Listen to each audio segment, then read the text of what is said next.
Ketika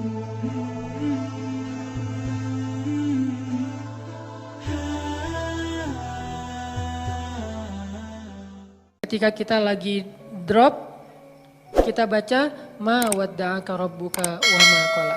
Kalau kita mengaku Allah hasbi, cukup buat saya Allah, hasbi Allah, hasbunallah, berarti kalimat itu harusnya kalimat motivasi banget. Terjemahan dari kalimat itu banyak. Ma wadda'aka rabbuka wa ma qala bisa diterjemahkan la tahzan innallaha ma'ana. Bisa. Ma wadda'aka rabbuka wa ma qala bisa diterjemahkan dengan kalimat fa inna ma'al usri yusra. Ma wadda'aka rabbuka wa ma qala bisa diterjemahkan inni ma'akuma asma'u wa ara. Aku bersama kamu berdua wahai Musa dan Harun, asma'u wa ara, mendengar dan melihat. La takhafa, jangan takut wahai Musa dan Harun. Idhaba ila Fir'aun, pergilah kamu berdua kepada Fir'aun. La takhafa, inni ma'akuma asma'u wa ara. Aku yang akan memantau apa yang terjadi pada diri kalian. Jadi aku tahu banget, update banget setiap detiknya. Bahkan sebelum terjadi, aku sudah mempersiapkan perisai untuk melindungi kalian. La takhafa, jangan takut. Itu terjemahan-terjemahan yang banyak di Al-Quran tentang kalimat ma wadda'aka rabbuka wa ma qala. Atau mungkin kita bisa challenge diri kita sendiri ya. Ketika kita tilawah Al-Quran secara acak, cari ayat terjemahan atau bahasa lain dari ma wadda'aka rabbuka wa ma qala. Coba cari di Al-Baqarah, cari di Ali Imran, itu banyak banget kalimat ma wadda'aka rabbuka wa ma qala. Rabbmu tidak pernah meninggalkanmu, gak pernah benci sama kamu. Ayatnya banyak banget bahwa Allah gak pernah ninggalin kita, bahwa Allah gak benci sama kita. Salah satunya mungkin kalau Allah gak benci sama kita tuh, misalnya ayat fa'in yuridullahu bikumul yusra wala yuridu bikumul usr. Sehingga siapa yang berpikir syariat itu kayak beban, seolah-olah Allah kayak nggak rela gitu ngelihat kita nyaman, kok dikasih syariat, dikasih beban, dikasih tugas, dikasih batasan. Enggak, itu salah paham. Allah ngasih syariat bukan untuk ngebebanin kita, bukan karena Allah iseng sama kita, bukan karena Allah benci sama kita, tapi karena Allah pengen memudahkan hidup kita justru dengan syariat. Syariat itu bukan mempersulit hidup kita. Kalau sebuah negara meninggalkan syariat karena takut sulit kehidupan negara itu, justru kita terjebak dalam wasawisus syaitan. Mulailah kita dengan hiruk pikuk, dengan kekacauan gara-gara meninggalkan syariat. Kalau sebuah bangsa, masyarakat, keluarga, pribadi pengen hidupnya lebih mudah, atii'u Allah wa atii'ur Rasul. Coba ikutin cara Allah, pasti akan jadi mudah. Memang di awalnya kelihatan agak-agak challenging nih. Tapi begitu kita jalanin, yusrun, mudah, semuanya mudah. Kemarin saya jalan sama istri ke Thailand. Kita jalan berdua ke Thailand, pengen main aja gitu. Jalan ke Thailand, kebenaran ada acara di Malaysia, terus mampir dulu ke Thailand. Sampai di Thailand kita ke Pattaya dulu nih. Saya karena senang dengan laut, saya cari yang lautnya masih aman. Kalau Phuket mungkin gitulah ya. Nah, cari yang Pattaya yang private beach, jadi nggak ngelihat yang gitu-gitu. Cie, sombong. Kalau terlihat kan nggak sengaja. Nah, pergilah ke Pattaya gitu ya, cari yang beach yang private gitu. Terus karena kita nggak tahu halal foodnya di sana, akhirnya kita kayak sangat hati-hati mencari halal food. Sampai rempong, sampai bawel. Pas mau room service minta makanan ke kamar karena nggak berani makan di luar, kita sampai bawel banget bilang ke restorannya itu pakainya oilnya oil apa? Nggak pakai oil yang pork kan? Saya minta yang vegetable oil ya. Ya Pak gitu. Terus itu wajannya diganti ya, dicuci dulu. Ya Pak. Itu yang masak ininya tepungnya udah dipakai yang pork belum sebelumnya? Ya bisa kita bikin yang baru Pak. Sampai mereka sebel banget gitu kan karena banyak banget permintaannya. Padahal pesannya cuma nasi goreng. Tapi permintaannya panjang gitu. Akhirnya dihidangkanlah nasi goreng seafood. Kita makan berdua sepiring. Gak penting banget sih. Gak ada hubungannya dengan tema. Nah udah gitu malam kita cuma nyari buah aja kayak gitu. Nah karena kita berusaha untuk ketat dalam masalah halal food. Kalau nggak benar-benar kita bisa yakin bahwa ini halal atau minimal dia aman gitu, maka kita nggak akan berani. Ini berusahalah belajar taat kecil-kecilan, bukan hal besar sebetulnya. Tapi justru saya ngeliat di sini hal kecil dihargain sama Allah. Kalau hal besar apalagi kan ya, hal sepele kayak gitu doang, Allah langsung kayak ngehargain gitu. Ini bukan karena saya soleh, tapi karena saya mencoba untuk meniru orang soleh. Akhirnya mendapatkan janji yang Allah janjikan kepada orang soleh. Sayanya belum soleh, tapi karena meniru orang soleh, dapat juga nih yang dijanjiin Allah kepada orang soleh. Udah ketat, seharian kita makannya susah banget. Nah besoknya mau ke Bangkok, hari belum pesan hotel. Tadinya udah pesan lewat travel agent, tapi cancel. Tadinya ada satu jenis hotel yang di pusat kota, dekat dengan tempat pembelanjaan, nemenin istri. Ternyata dari travel agent itu katanya nggak dapat. Oke, cancel. Saya pesan pakai online, pesan nyari yang dekat dengan hotel itu. Entah gimana caranya Allah ngarahin saya untuk ngeklik satu hotel yang saya juga nggak tahu speknya kayak gimana. Pokoknya udah aja ini aja deh, yang paling dekat walaupun ada beberapa pilihan. Ambil hotel tertentu, namanya nggak usah disebut. Mahal cie, sombong. Ya gitu deh pokoknya ada namanya lah ya. Nah pas sampai di Bangkok, kita masuk ke hotel itu lagi check in, tiba-tiba ada teman lama saya nih orang Bandung, dia istrinya lagi lewat, jadi hotel sama kondonya itu bersebelahan, dia ternyata tinggal di kondonya. Dia lewat ngelihat kayak Ustadz Hanan, dia ngubungin Benzo. Benzo cuma angkat tangan, lihat ke atas. Itu namanya Benzo, masih Jovisa. Nah, dihubungin Benzo tanya ke saya, Ustadz lagi di hotel ini di Bangkok loh. Kok Benzo tahu? Kan saya nggak ngasih tahu siapa-siapa. Nggak, tadi ada teman yang ngelihat Ustadz, dia kayak ragu gitu, bener nggak? Oh iya bener, kenapa? Dia ngajak Ustadz nanti malam cari makan halal dan Thai banget gitu. Alhamdulillah, berarti kemarin susah dikit, sekarang Allah kasih jalan keluar. Bukan hanya itu, ternyata hotel yang saya pilih itu dia udah halal restoran, untuk breakfast tuh aman, udah halal. Karena susah kan nyari hotel dengan sertifikat halalnya di sana. Tanpa kita ketahui ternyata Allah arahin kita ke hotel yang gak perlu bawel lagi untuk room service-nya. Karena dia udah halal restoran. Ditambah lagi diajak sama teman saya untuk makan yang halal food tapi Thai banget, enak. Ditraktirin, itu yang paling enak. Nih saya berpikir kalau saya lebih cepat atau lebih lambat 1 menit aja pas check in, kan saya nggak bakalan ketemu dengan istrinya, sehingga kita nggak berpapasan, nggak saling tahu. Allah yang bikin timingnya pas banget. Dia jalan lewat depan hotel, saya masuk check in, dia ngelihat ke saya, terus dia ngubungin Benzo ngubungin ke saya, pas dapat wifi karena ngandalin wifi banget kan di luar negeri teh, irit gitu. Dapat wifi, saya langsung balas, qadarullah. Malamnya dimudahin, akhirnya kita jalan, makan, halal, enak, bukan murah, gratis. Jadi saya teringat, wa may yattaqillaha yaj'al lahu makhraja wa yarzuqhu min haitsu la yahtasib wa may yattaqillaha yaj'al lahu min amrihi yusra wa may yattaqillaha yukaffir anhu sayyi'atihi wa yu'zim lahu ajra. Itu janji Allah. Siapa yang taat sama Allah, Allah kasih jalan keluar. Ini jalan keluarnya. Siapa yang taat sama Allah, Allah kasih rezeki yang tidak terduga-duga. Ini rezeki yang tidak terduga-duga. Akhirnya ketemu teman orang Bandung yang udah tinggal di sana. Siapa yang taat sama Allah, Allah mudahin urusannya. Jadi mudah kemana-mana digayat.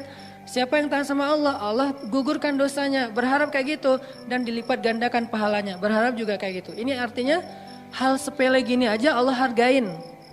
Karena faman ya'mal mithqala dzarratin khairan yarah. Pasti Allah bales. Ma wadda'aka rabbuka wa ma qala. Jadi Allah itu nggak pernah absen teman-teman, nggak pernah offline, nggak pernah kelewat gitu. Aduh ada yang kelewat nih nggak sempat di like. Kalau kita kan kalau terlalu banyak nge-following, akhirnya udah ketutup ya, ketimpa sama yang baru posting gitu. Kadang-kadang karena saking banyaknya kita nge-following, pasangan sendiri nggak pernah di like. Kenapa? Dia posting ketimpa lagi. Kok kamu nggak pernah nge-like postingan aku? Emang kamu posting? Kamu gitu banget ya sama aku? Akhirnya rame gitu kan ya. Padahal kita nggak ngelihat, soalnya ketutup sama postingan yang baru-baru. Allah nggak pernah gitu. Allah nge-following semua hambanya, bahkan lebih dekat daripada urat lehernya. Wa huwa ma'akum aina ma kuntum. Bersama dengan kalian membersamai kalian dimanapun kalian berada. Tapi ketika kita post adegan-adegan kehidupan kita, nggak pernah ada yang ketimpa dan kelewat sama Allah untuk di like, untuk di komen, untuk di repost. Bahkan Umar di repost oleh Allah di Al-Quran kata-katanya. Ini artinya Allah la ta'khudhuhu sinatun wala naum. Kulla yaumin huwa fi sya'an. Ma wadda'aka rabbuka wa ma qala. Ini jadi penyemangat teman-teman. Gak usah khawatir untuk taat. Kita bikin dosa aja Allah masih maafin kita. Apalagi taat, Allah pasti akan menghargai kita. Itu part pertama dari surat Ad-Duha. Part kedua, alam yajidaka yatiman fa'awa wa wajadaka dhallan fahada wa wajadaka ailan fa'aghna. 3 kalimat yang luar biasa itu menjelaskan arti dari ma wadda'aka rabbuka wa ma qala. Apa bukti bahwa Allah enggak pernah ninggalin Nabi Muhammad? Kata Allah, alam yajidaka yatiman fa'awa, bukankah dulu kamu lahir dalam keadaan yatim, lalu Allah kasih naungan? Kalau Allah ninggalin kamu, gak mungkin kamu bisa tumbuh dengan baik. Kalau Allah benci sama kamu, maka dibiarin aja kamu terlunta-lunta dalam keadaan yatim. Wa wajadaka dhallan fahada, bukankah kamu dulu pernah tersesat di jalan, mau ke suatu negeri tapi kamu salah ngambil jalan di tengah padang pasir, akhirnya gak tahu arah ke tujuan. Kalau Allah benci sama kamu, gak akan dikasih tuh petunjuk ke negeri yang kamu tuju.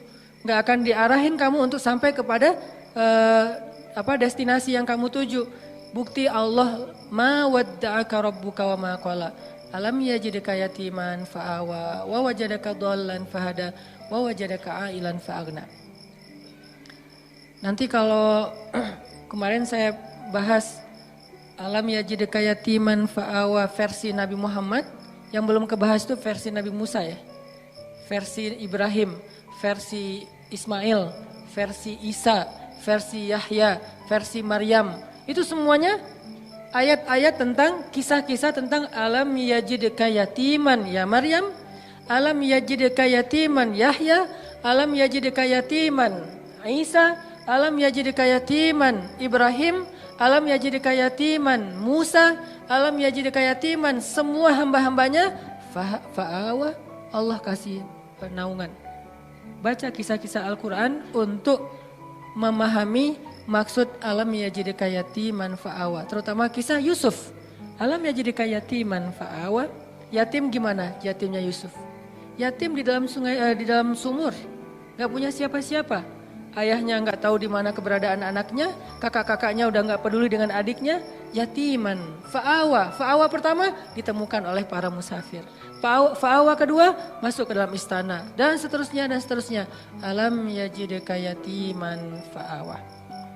InsyaAllah nanti kita lanjutkan lagi pembahasan surat Ad-Duha ini. Ini bukan cuma tafsir ya teman-teman, tapi ini tadabbur. Saya berusaha untuk menganalogikan dengan kehidupan kita supaya kita bisa menjadikan ayat itu sebagai motivasi hidup kita. Barakallah, kita lanjutkan setelah sholat isya. Bismillahirrahmanirrahim. Teman-teman yang dirahmati Allah Subhanahu wa taala, kita lanjutkan pembahasan kita tentang surat Ad-Duha. Alam yajidka yatiman fa'awa wa wajadaka dhallan fahada wa wajadaka ailan fa'aghna. Kalimat alam yajidka yatiman fa'awa itu adalah kalimat pembuktian. Seolah-olah Allah ngomong ke kita tuh gini, kamu gak ingat dulu ketika kamu pernah gini, siapa yang nolong kamu? Emangnya kamu gak ingat dulu ketika kamu pernah terpuruk, siapa yang buat kamu bisa survive? Ketika kamu hampir celaka, siapa yang menyelamatkan kamu? Ketika kamu gini, siapa yang menolong kamu dan seterusnya. Jadi alam di sini Allah pengen ngingetin kita. Jadi kalimat alam adalah kalimat permintaan dari Allah supaya kita ingat-ingat lagi nih. Pengalaman hidup kita, ada yang pengalamannya sampai ekstrim, second life misalnya. Hampir celaka, terus bisa selamat. Ada yang pengalamannya masalah hutang, ada yang pengalamannya hampir bunuh diri tapi nggak jadi gara-gara diputusin. Ada yang macam-macam kan pengalaman orang maya. Nah itu kalimat alam yajidka yatiman. Yajidka itu Allah mendapati kamu dalam status nggak ada apa-apa sebetulnya. Kita tuh awalnya nggak punya apa-apa, bukan siapa-siapa, nggak bermodalkan apapun. Allah yang fa'awa, fahada, fa'aghna. Itu terjadi kepada kehidupan kita masing-masing. Kalau dalam bahasa kisah Nabi, fa'awa di masa Abdul Muthalib, fa'awa di masa Halimah, fa'awa di masa Abu Thalib, dan fa'awa di masa Khadijah. Ini semuanya bentuk-bentuk fa'awanya Allah kepada Rasulullah Sallallahu Alaihi Wasallam. Kalau kita terjemahin ayat itu dengan kisah Nabi Musa, alam yajidka yatiman fa'awa, itu bisa teman-teman temuin di surat Toha dan surat Al-Qasas. Nanti di dalam surat-surat itu Allah ngejelasin tentang gimana dulu Nabi Musa dihanyutkan ke Sungai Nil. وَلَقَدْ مَنَنَّا عَلَيْكَ مَرَّةً أُخْرَى إِذْ أَوْحَيْنَا إِلَىٰ أُمِّكَ مَا يُوحَىٰ أَنِ اقْذِفِيهِ فِي التَّابُوتِ فَاقْذِفِيهِ فِي الْيَمِّ فَلْيُلْقِهِ الْيَمُّ بِالسَّاحِلِ يَأْخُذْهُ عَدُوٌّ لِّي وَعَدُوٌّ لَّهُ وَأَلْقَيْتُ إِلَيْكَ مَحَبَّةً مِّنِّي وَلِتُصْنَعَ عَلَىٰ عَيْنِي. Ketika Allah mengilhamkan kepada Ibu Musa, wahai Ibu Musa, hanyutkanlah bayimu di Sungai Nil kalau pengen selamat. Pengen selamat, jangan kamu simpan di rumah, jangan kamu rawat sendiri, jangan kamu bawa lari ke hutan, hanyutkan ke Sungai Nil. Supaya selamat dari siapa? Dari Firaun. Ini perintah Allah. Kadang-kadang Allah ngasih kita perintah dalam hidup itu nggak logis. Menyelamatkan bayi kok malah dihanyutkan ke sungai Nil. Kenapa nggak dibawa lari aja ke dalam hutan, lalu ke pantai, lalu lupa. Kenapa nggak umpetin aja di rumah gitu? Kenapa nggak bikin rumah aja di yang jauh, atau mungkin ibu dan keluarga Musa ngungsi aja ke Madian misalnya, ke luar negeri. Jadi orang yang lari dari negeri Firaun, kenapa nggak gitu aja yang lebih logis? Kenapa malah selamatkanlah bayimu dari Firaun dan tentaranya dengan cara hanyutkan ke Sungai Nil? Itulah hidup. Tidak semua perintah Allah itu kadang kita mengerti di awal, teman-teman. Kita cukup tahu bahwa ini perintah Allah, sami'na wa ata'na. Kalau pengen bahas lebih dalam lagi untuk cari tahu hikmahnya, silakan. Tapi jangan tunggu sampai kita ngerti hikmahnya baru sami'na wa ata'na, kelamaan. Akhirnya kita kehilangan banyak sekali kesempatan dapat kebaikan dari Allah. Justru biasanya Allah ngasih kejutan ketika kita ngambil challenge-nya Allah. Iman challenge, akidah challenge, tauhid challenge. Challenge-nya apa? Lakukan perintah Allah walaupun menurut logika kita agak aneh. Misalnya, tinggalkan pekerjaan itu. Ya Allah, pekerjaan inilah yang bikin saya bertahan hidup selama ini. Saya beli rumah, beli mobil, saya punya tabungan sekian gara-gara kerjaan ini. Udah tinggalin aja. Terus nanti saya kerja apa? Tenang, Allah yang gantiin. Terus gimana Ustadz? Jalannya dari mana Ustadz? Allah tahu jalannya, kita doang yang gak tahu. Kalau kita gak tahu bukan berarti Allah gak tahu kan? Kita yang gak tahu, Allah tahu. Karena Allah alimun, basirun, khabirun. Maha tahu, maha melihat, maha teliti, latifun, sami'un. Allah maha kuasa. Jadi kalau kita nggak tahu caranya, bukan berarti dia nggak bisa. Serahin aja sama Allah. Ketika kita serahin sama Allah, Allah nggak mungkin ngecewain kita. Kenapa? Allah nggak pernah ngecewain hamba. Kita aja ke teman kalau udah diserahin satu amanah, kita berusaha untuk bikin dia terkesan, nggak sampai bikin dia kecewa. Apalagi Allah. Hanyutkan bayimu ke Sungai Nil supaya selamat dari Firaun. Setelah Allah kuatkan hati ibunya, akhirnya karena ibunya soleha, hanyutin bayinya ke Sungai Nil. Berharap selamat dari Firaun. Cuman nggak bisa lepas juga, pakai kakaknya.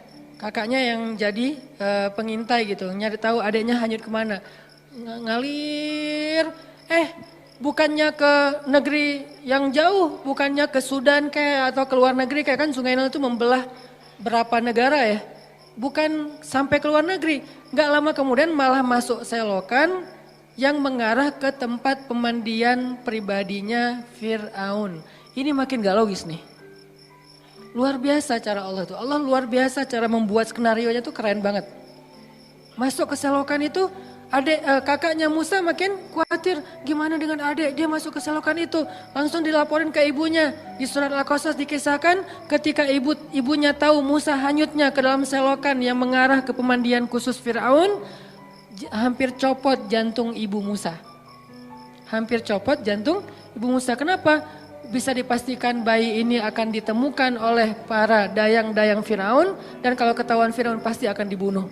Ini ujian luar biasa. Tapi ini challenge-nya justru di situ. Ketika kita berhijrah, ketika kita ngikutin cara Allah, awalnya terlihat, ya Allah kok gini ya? Kok jadi gini ya? Kok malah masuk ke selokan ini ya? Kan gitu ya, ada kejutan-kejutan kecil gitu awal-awal kita berhijrah. Baru aja kita halalin putusin, akhirnya putusin, dia langsung jadian sama orang lain, kan itu berat banget ya. Dia kayak mudah banget gitu move on dari kita. Padahal kita mutusin itu cuman gertak doang biar dia mau halal gitu. Siapa yang takut kata dia, akhirnya jadian sama orang lain, itu tuh berat banget. Saya tahu rasanya, Jadi masuk ke selokan itu, udah gitu ke sungai kecil. Ditemuin sama dayang-dayang Firaun, dikasih kepada istri Firaun. Qadarullahnya Allah udah kasih persiapan bahwa istri Firaun belum punya anak. Sehingga ketika dibuka tuh tabut, keranjang yang ada bayi Musa, dibuka dilihat oleh istri Firaun. Allah bilang di surat Toha, wa alqaitu ilaika mahabbatan minni. Aku masukkan untukmu cinta dariku. Maksudnya apa? Tiba-tiba istri Firaun jatuh hati kepada bayi Musa. Siapa yang bikin dia jatuh hati? Allah. Sebagaimana Halimatus Sa'diyah jatuh hati kepada bayi Muhammad untuk menyusuinya secara gratis, begitulah istri Firaun jatuh hati kepada bayi Musa dan mau mengangkatnya sebagai anak tanpa bertanya siapa dan dari mana asal usulnya. Wa alqaitu ilaika mahabbatan minni. Gini cara Allah nolong hambanya. Fa'awanya tuh Allah datangkan orang yang mencintai kita. Tiba-tiba ada aja yang anggap kita kayak keluarga barunya. Pernah kan kita merantau, tiba-tiba di perantauan kita nggak kenal siapa-siapa, dapat keluarga yang sebetulnya dia nggak kenal dengan kita, dia nggak tahu background kita, basic kita, dari mana asalnya. Pokoknya dia tiba-tiba kayak sayang aja gitu sama kita. Saya di Mesir juga gitu, tiba-tiba ada aja orang Mesir yang sayang sama saya sehingga dianggap kayak anak angkatnya. Kamu kalau butuh apa-apa bilang ya, kamu kalau butuh apa-apa bilang. Setiap awal bulan, dan beliau siapa? Profesor lah gitu, dosen Al-Azhar. Kan banyak banget kemudahan gara-gara ada dosen, profesor, senior, kayak Allah jadikan tertarik kepada saya, senang. Kamu kalau butuh apa-apa bilang ya. Terus pas awal bulan dapat gaji langsung datengin, nak kamu udah beli buku? Belum, kasih aja. Udah sih cuman kayak kurang aja gitu kan ya. Belum, wah ini beli buku, kasih beli buku. Terus kalau dia lagi panen, di Mesir itu namanya adas. Adas itu kayak kacang hijau kita tapi warnanya oranye. Jadi fungsinya kayak kacang hijau menghangatkan tubuh, bagus, biji-bijian. Kalau lagi panen adas, dia langsung bawa beberapa karung ke rumah tuh. Nih adas buat kalian, panen anggur, panen apa, segala macam buah-buahan di kebun dia tuh dibawa ke rumah kita. Kenapa? Wa alqaitu ilaika mahabbatan minni. Allah yang bikin dia jatuh hati kepada orang ini. Sehingga akhirnya istri Firaun langsung jatuh hati kepada bayi Musa. Firaun enggak, karena Allah sudah mengunci hatinya. Bukan karena Allah mengunci hatinya, belum sih. Karena hatinya keras, maaf salah, jangan disensor. Karena hatinya keras. Karena Allah gak akan mengunci hati seseorang sebelum Allah utus Nabi kan. Karena hatinya keras, jadi dia gak akan bisa disentuh dengan cinta. Firaun tetap marah kepada Musa yang masih bayi. Ini pasti nih anak Bani Israel yang dibuang supaya gak terbunuh nih. Gua bunuh nih sekarang, jangan-jangan kata istrinya Firaun dan dia ngebujuk suaminya dengan manja gitu. Gak pakai cantik sih, manja doang gitu. Akhirnya Firaun gak jadi ngebunuh Musa. Selamat Musa di satu adegan. Udah gitu gak lama kemudian Musa lapar. Musa kehausan. Wa wajadaka ailan fa'aghna. Gimana caranya? Keluarga Firaun bikin audisi.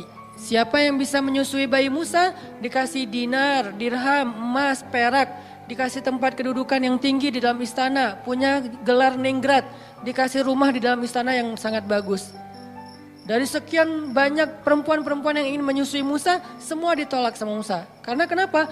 Allah mengilhamkan kayak gitu kepada bayi ini. Padahal kan sebetulnya kalau bayi polos biasa aja asal ada yang nyusuin kan dia nyusu ya. Tapi Allah mentakdirkan Musa nggak boleh nyusuin ke ini. Di antara sekian yang banyak audisi, yang terakhir justru yang diterima. Kenapa? Allah yang nentuin. Jadi nggak masalah, ada yang datang pertama sebelum kita bawa Alphard, bayarin aja. Kalau Allah nggak mengikat hatinya, pasti ditolak. Walaupun modalnya, uang, apa segala macam, nggak, tenang. Abu Bakar datang ngelamar Fatimah, ditolak sama Nabi. Kurang apa coba Abu Bakar? Tajir, soleh. Kan ideal banget ya. Ada yang soleh, nggak tajir. Ada yang tajir, kurang soleh. Tajir, soleh. Tajir, soleh. Abu Bakar ditolak. Datang Umar, tajir, soleh, kuat, cowok banget, ditolak juga. Ali awalnya, aduh Abu Bakar aja ditolak, Umar aja ditolak, apalagi saya nih. Akhirnya kayak Ali cuma ngelewat doang depan rumah Nabi, lewat lagi. Dipanggil sama Nabi, Ali kenapa? Enggak ya Rasulullah gitu. Ali, kamu pengen menikahi Fatimah? Terserah sih. Akhirnya Nabi yang ngelamar Ali dalam bahasa ininya ya, adegannya. Walaupun secara resmi nanti Ali yang ngelamar Fatimah. Nabi kayak yang nawarin kepada Ali. Kenapa? Allah yang bikin kayak gitu. Jadi gak usah pesimis. Yang penting minta kepada pemilik hati. Ya Allah, kan hatinya bukan milik dia, milik engkau. Jadi saya mintanya ke engkau aja ya Allah, bukan ke dia. Nanti setelah engkau baru dia. Sehingga pas kita datang kayak bukan tipe dia banget, bukan standar dia banget, tapi buat Allah kita standar dia banget. Buat dia kita enggak banget. Enggak masalah kan? Yang penting buat Allah kita banget lah. Begitu kita datang dia enggak bisa bilang enggak. Kok saya ngomongnya iya ya? Pengen bilang enggak tapi enggak bisa gitu. Ya udah deh, ya aja. Jadi aja. Setelah itu Allah masukkan hub, cinta sehingga dia mencintai kita mencintai dia karena Allah Subhanahu wa taala dan itu mubarak, diberkahi. Itulah istri Firaun. Akhirnya Musa tinggal di situ, ibunya tinggal di situ, kakaknya, tetehnya tinggal di situ, AA-nya tinggal di situ. Siapa AA-nya Musa? Harun. Semuanya sekeluarga tinggal di situ. Ini namanya alam yajidka yatiman fa'awa. Allah yang bikin skenario yang kayak gitu. Ismail juga kayak gitu. Kemudian Yahya alaihissalam juga kayak gitu. Maryam juga kayak gitu. Alam yajidka yatiman. Maryam kan lahir gak punya ayah. Bukan gak punya ayah. Ayahnya udah wafat kan. Imran sama anak yatim perempuan lagi itu. Siapa yang fa'awa Maryam? Wa kaffalaha Zakaria. Zakaria yang mengawakan Maryam. Dan Zakaria cinta banget sama Maryam. Walaupun itu adalah ponakannya, tapi seperti putrinya sendiri. Dan Zakaria adalah sebaik-baik orang yang merawat Maryam. Walaupun ayahnya soleh banget, tapi ada yang lebih daripada ayahnya. Ayahnya orang soleh, Zakaria nabi. Sehingga Allah ingin Maryam ini dirawat bukan oleh ayahnya yang soleh, tapi oleh pamannya yang nabi, yaitu Zakaria. Ini cara Allah teman-teman. Sehingga itu menjadi bukti ma wadda'aka rabbuka wa ma qala. Andalin Allah aja deh. Kita mau hijrah, kita mau ganti kerjaan, kita mau dapetin pasangan, kita mau punya anak, kita mau, udah bilang aja sama Allah. Ada mau apa aja bilang aja sama Allah. Selama yang kita inginkan itu kebaikan, Allah malu untuk gak mengabulkan keinginan kita. Gak mungkin gak dikabulkan, pasti. Kenapa saya bilang pasti? Allah sendiri mengatakan, ujibu da'watad da'i idza da'an. Kalau ada yang berdoa sama aku, curhat sama aku, ujib. Aku pasti akan nge-replay, akan ngerespon, akan ngejawab, akan nge-read. Gak mungkin enggak. Pasti dibalas sama Allah SWT. Kalau teman, pasangan, geng gak ngebalas WA, biasalah itu. Tapi kalau Allah gak mungkin enggak. Pasti di-read langsung dibalas sama Allah. Cuman balasnya Allah apa? Kadang dibalas dengan yang sama persis dengan yang kita minta. Kadang dibalas dengan yang lebih baik dari yang kita minta. Yang enggak dikasih yang sebaliknya yang buruk dari yang kita minta. Nggak mungkin. Kalau nggak sama lebih baik antara dua itu. Dan dua-duanya untung.